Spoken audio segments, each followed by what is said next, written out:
I'm Avery Haynes, driving through the streets of Toronto. Something that just got a little more expensive. The vehicle registration tax has increased by $12, and Romana King with MoneySense is here with me now. Thanks for joining me for the ride. Thank you, Avery. Listen, this has gone up a whole bunch of times in the last few years. Yeah, I think in the last 5 years it's almost doubled. We used to pay $74 a year, and now we're paying $120 as of this recent increase. And we've seen massive lineups for people trying to beat this $12 tax and crashing of systems. Yeah, well, to save $12, we had so many people try and get online, line up in person at service centers that they just couldn't process all of the applications to do it.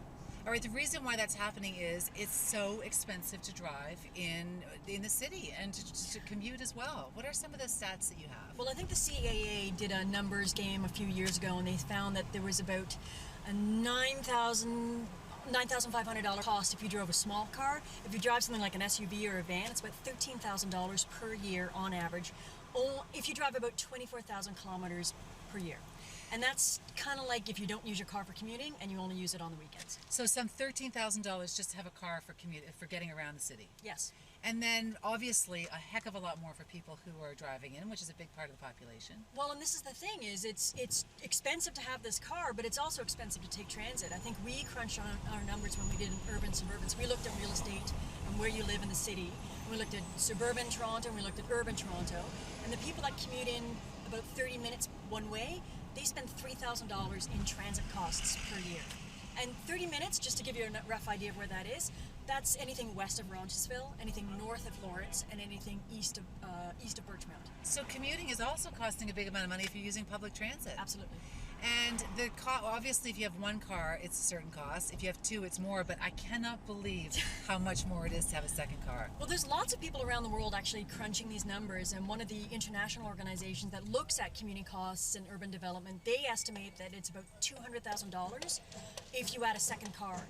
If you don't have that second car, you could save yourself that $200,000 and maybe buy in the downtown core. $200,000 over how long? Over about a 20-25 year period. Wow, that's a big cost. Big chunk of change. Anything else that we should know about how to save money with having a vehicle, or? A lot of people look at, say, car sharing, and they say, I'll do a car sharing thing. There's a lot out there now. I think there's 3 different models that you can choose from, and I think it's a great idea if you do use your car on an occasional basis. But we crunched the numbers a couple of years ago, and what we found was that if you use your car more than 3 times a week, it actually is cheaper to own and pay for your own car.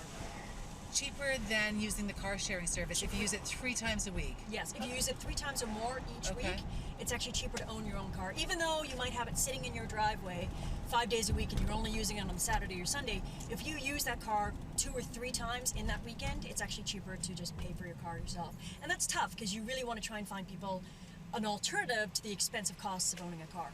Listen, I'm going to take you back to MoneySense. Thank you so much for coming for a ride with me, giving me the lowdown on the high costs.